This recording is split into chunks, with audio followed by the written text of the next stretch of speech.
बिस्मिल्लाहिर्रहमानिर्रहीम जी, अस्सलाम वालेकुम। मैं हूं मारिया अली, आप देख रहे हैं मेरा चैनल। लाहौर भाटी गेट के घर में आग लगी नहीं बल्कि लगाई गई है। दुबई में मौजूद बेटे के साथ आखिरी बातचीत क्या हुई? 10 अफराद को एक कमरे में क्या बंद कर दिया गया था, क्या लॉक कर दिया गया था?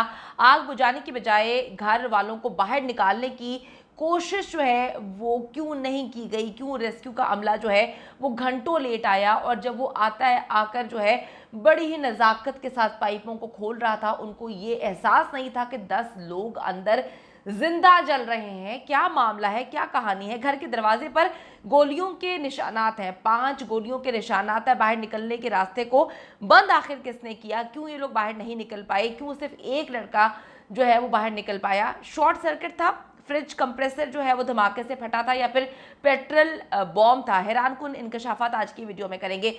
बहुत ही अफसोसनाक वाक़या पेश आया जहाँ पे इतने लोग जिंदा जल गए। बड़ी तकलीफदेह सिचुएशन है। हम तो इसको महसूस भी नहीं कर सकते। जो गम इस वक्त फैमिली मेम्बर्स जो बच गए हैं वो बर्दाश्त कर रहे हैं। वो आदमी जो दुबई में था, जिसने आधे घंटे पहले अपनी फैमिली से वीडियो कॉल पर बात की थी, उसको अंदाज़ा भी नहीं था कि कुछ घंटों बाद जो है उसको कॉल करके बुलाया जाएगा और कहा जाएगा कि बस पाकिस्तान आ जाओ, सब कुछ ख़त्म हो गया है।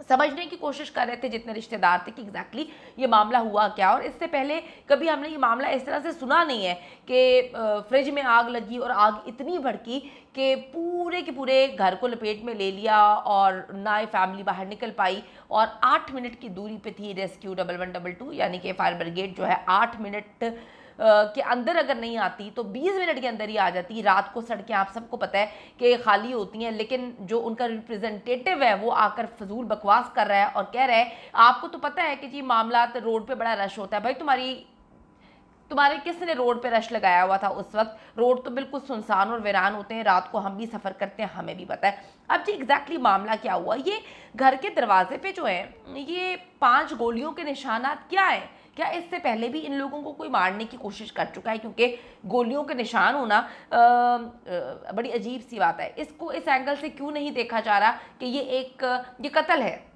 यानी कि ये आग लगी नहीं, आग लगाई गई है। किसी ने दुश्मनी जो है वो निकाली है। और दूसरी बात ये कि कल जो है एक खातून जो है उनका मैं इंटरव्यू देख रही थी, जिसमें वो कहती हैं कि मोहल्लेदार हूँ और मैं शहबाज शरीफ को या फिर हमजा शहबाज को जो है वही बताऊंगी कि इस सारे मामले के पीछे कौन है, क्या कहानी है।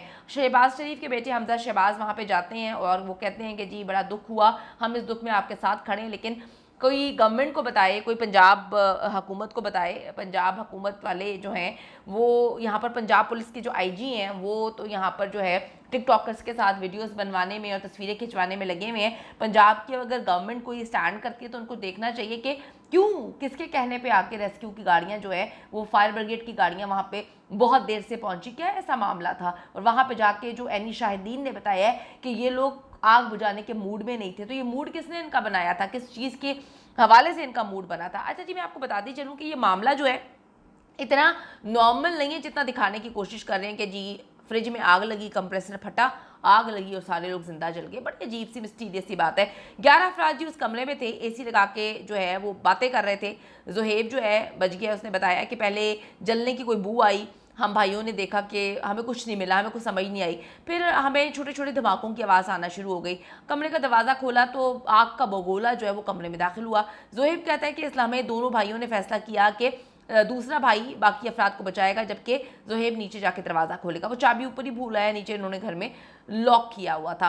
वो कहते हैं अंदर से ताला लगा हुआ था। अहले मोहल्ला हमारा शोर सुन के जमा तो हो गए, उन्होंने हथौड़ी दी, मेरे मतलब कहा कि हथौड़ी से ताला तोड़ो। मैंने ताला तोड़ने की कोशिश की, दरवाज़ा खोला, लेकिन दूसरी मंजिल पर आग इस हद तक ज़्यादा हो गई थी जिसकी वजह से जो है वो लोग नीचे नहीं आ पा रहे थे और ऊपर की तीसरी मंजिल की तरफ चले गए। रेस्क्यू 1122 का अमला बहुत लेट आया। जो वहाँ पर एनी शाहिदीन थे उन्होंने कहा कि ये लोग ना आने के मूड में थे। सबसे पहले ये क्लिप सुने जिसकी फैमिली पूरी तबाह हो गई है, जो पाकिस्तान से जो है बाहर से आए हैं।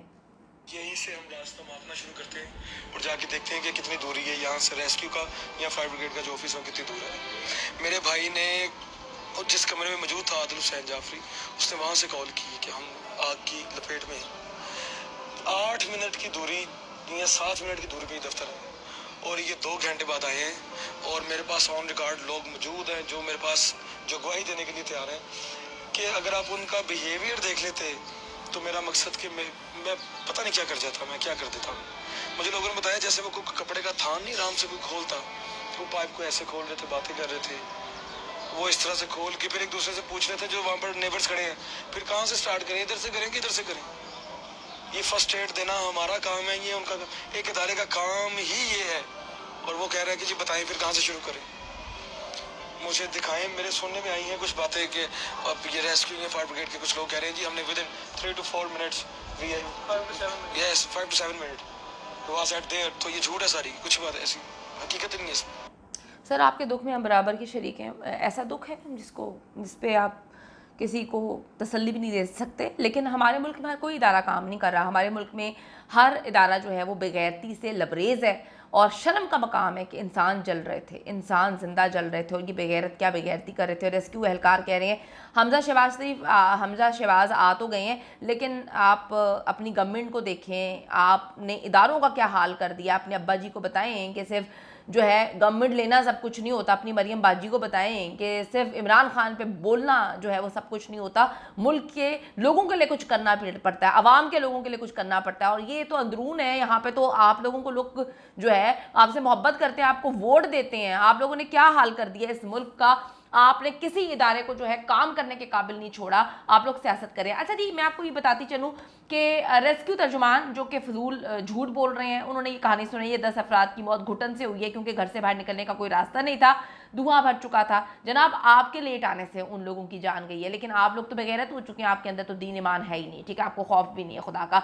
इस हादसे में जान से जाने वालों में 6 बच्चे, 1 मर्द और 3 खवातीन शामिल हैं। लेकिन मिस्टीरियस बात यह है मेन गेट पर गोलियों के निशान है। वो खातून जो कहती है मैं हमजा शहबाज से और शहबाज शरीफ से ही बात करूंगी, मैं बताऊंगी कि ये आग लगने का मामला नहीं है, उस खातून से रब्ता करना चाहिए। मैं कौन से आईजी को कहूँ, आईजी वहाँ पे टिकटॉकर्स के साथ तस्वीरें और वीडियोस बनवाने से फुर्सत उसको हो तो वो कोई काम करे ना। इमरान रियाज को तो आईजी पंजाब ने भेज दिया टहलते हुए कि वो टहलते टहलते चला गया अफगानिस्तान। तो आईजी पंजाब से तो मुझे कोई उम्मीद नहीं है। और अगले टाइम में जिस तरह से वो टिकटॉकर्स के साथ खड़े हो के पोज मार के तस्वीरें खिंचवा रहे हैं, अगले फ्यूचर में भी मुझे नहीं लगता जब तक की है कोई उम्मीद होगी।